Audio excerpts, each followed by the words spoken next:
Welcome back, everyone. Lancescurv here. I want to share my feelings on solitude. I always talk about it, but since I'm getting so much solitude at this point in my life, I have to speak about it. And I think back to when I lived in America, all up and down the East Coast. Whatever city I lived in, there was always this level of noise, poor manners, entitlement, abrasiveness, attitudes, people seeing that you have a peaceful aura around you and they want to break it. And I was always determined to be the one to reclaim my solitude. I need that. And I need it even more now. From all that I've had to endure living in America and the type of jobs I've had dealing with the public or the incarcerated. And I'm like a person who hasn't ingested water for days, and I'm on the desert and I see this I see this water spring, this spring springing up out of the ground. I can't wait to get there. And even though I'm here, and when I say here, it's not just about me living in West Africa. It's a certain state of mind, but where I am, extremely isolated and happy about it. Oh, I could drink all I want. And it's fulfilling me. And it's letting me know that where I lived before in the United States was draining me. So I took a nap earlier after the first show that we did today, and I jotted down some notes and basically wrote an article that will go up on Lancescurv X. But I want to read it off for you, my thoughts as I got deeper into it. And oh boy, I'm getting so deep in this thing. I love it. Some of the sharpest minds in history have not been the loudest voices in the crowd, but the quiet ones who chose solitude. These people were not running from life, nor were they broken or antisocial. That's the point that I want to stress, because I'm speaking about myself. I wasn't running from life, nor was I broken or antisocial. See, people like this, like myself, they simply saw reality with a clarity that most people spend their entire lives avoiding. Solitude is not loneliness. It's freedom. It's the chance to build strength of mind without the constant noise of the world pressing in. Yet, in a society that worships attention, many fear silence because silence forces them to face themselves. Let me break in with something else. Many people feel they have to be claned up or part of a group. But when you think to yourself and you have your mind to yourself, you offer the greatest rewards to the world, because you don't have to suppress independent thought out of a fear of offending someone. You know, you have people who have their wannabe cults. They won't say that. And they think that the biggest thing that they can do is to banish you from the group and excommunicate you. That's the biggest favor you can do for me. That's why I never really have been part of large groups where you have to think like the group think. Never. I've always been that one to be in my room when I was growing up, drawing, doing my homework, working out, although I can be the life of the party. It's hard to hurt me with that type of isolation, because I've always known the power of solitude. My mother and father always stressed that I should take an hour out of the day and just be still. Just be quiet. Get into my thoughts. Never forget who I am.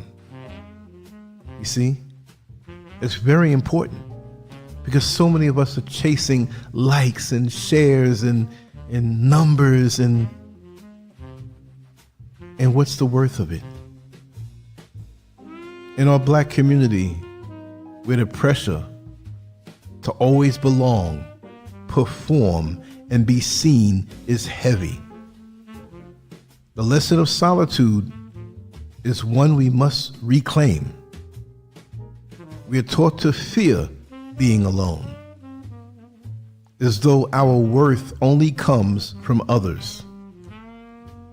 But true independence, mental, emotional, and spiritual, can only be born in silence.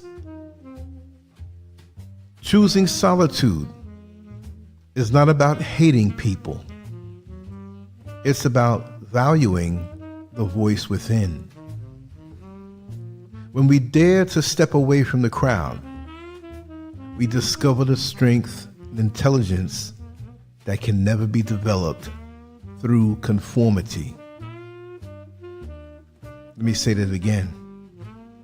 When we dare to step away from the crowd, we discover the strength and intelligence that can never be developed through conformity. These words are not a defense of cutting off from a society.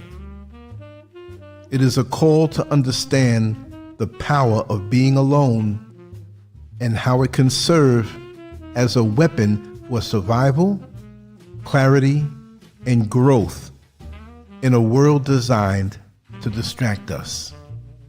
Tell me when I'm wrong. It's not about being right, but tell me when I'm wrong in these words. Most people confuse solitude with loneliness.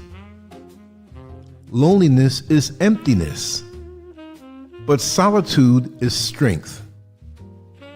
Loneliness feels like a prison, but solitude can feel like freedom. One is forced, the other is chosen. In the Black community, too many fear sitting in silence because they have been conditioned to believe their value rests on constant validation. This is why phones, television, gossip, and social media feel like lifelines. They are escapes from the self. But the truth is that those distractions drain us of power. Solitude allows us to hear our own thoughts without interruption. It gives us a space to reflect, heal, and build. It teaches us that our happiness cannot depend on approval or constant entertainment. When you join a group, a part of your intelligence begins to die. You laugh at jokes you do not find funny. You agree with ideas you do not believe in. You bury dangerous truths that could set you free, all because you want to fit in. This is not harmless. It is the slow death of original thought. It is intellectual suicide. And this is what conformity does. It makes us believe we are thinking for ourselves, when in reality, our minds are being molded by the crowd. For Black people, this is especially dangerous. We already live in a society that tries to shape our every move.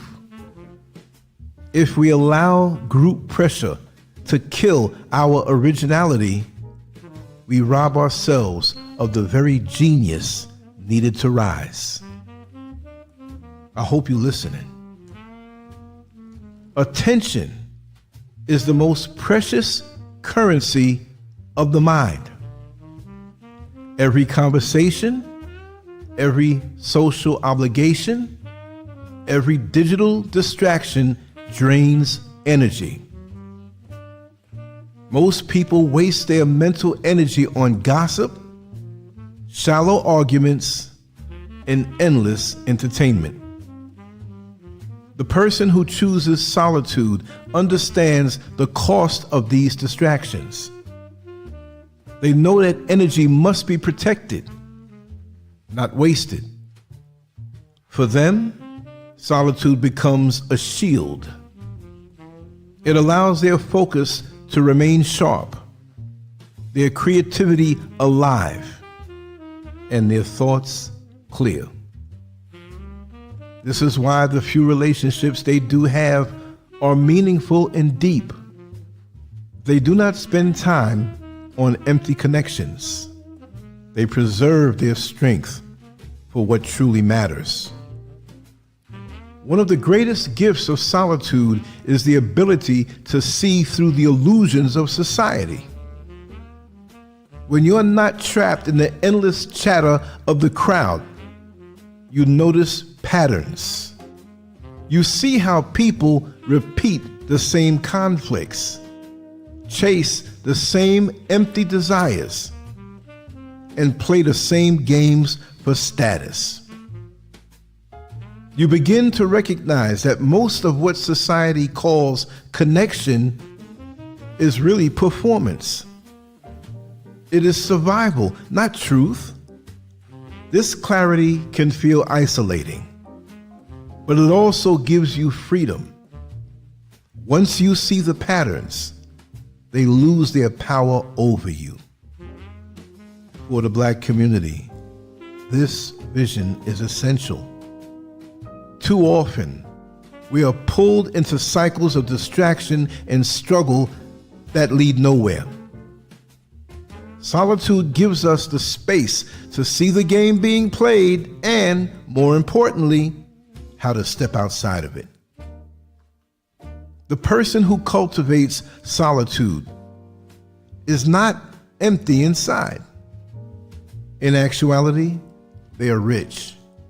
They build an inner world through books, reflection, creativity, and discipline.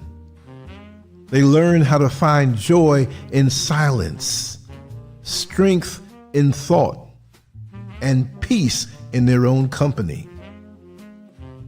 This is the opposite of what most people experience. Without the noise of the crowd, many discover they have nothing inside, only borrowed ideas and shallow emotions. That is why they cannot stand silence. But the person who embraces solitude has built a foundation that no one can take away. This inner wealth is what makes them appear mysterious, even threatening to others. Their peace challenges the illusion that happiness must come from outside. Their independence makes them untouchable. Solitude is not for the weak.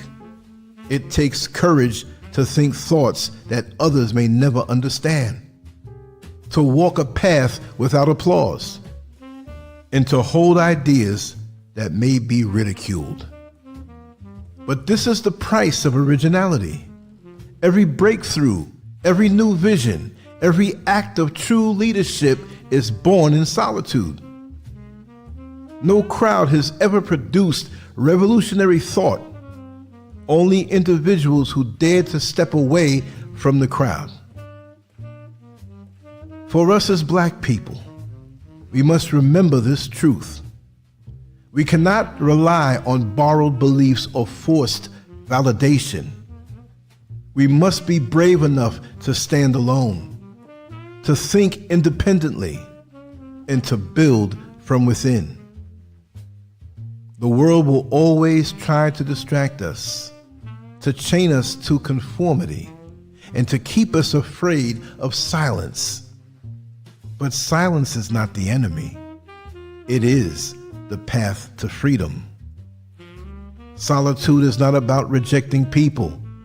It is about cultivating the strength of mind and spirit that allows us to rise above the noise. In solitude, we find the power to create, the clarity to see truth, and the courage to live authentically.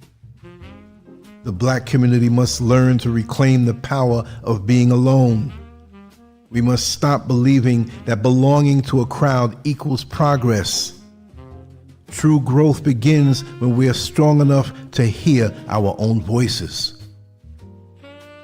When we dare to embrace solitude, we protect our attention, preserve our energy, and unlock a kind of intelligence that the world cannot control. This is the path to freedom, independence, and lasting strength. I urge my people to embrace the art of being alone, not as a retreat from life, but as preparation to rise higher than ever before. Solitude is not weakness. It is the sharpest weapon we have. Let me know what you think about these words. This is how I live. Thank you for being here. On to the next one. Lancescurv out, and always peace.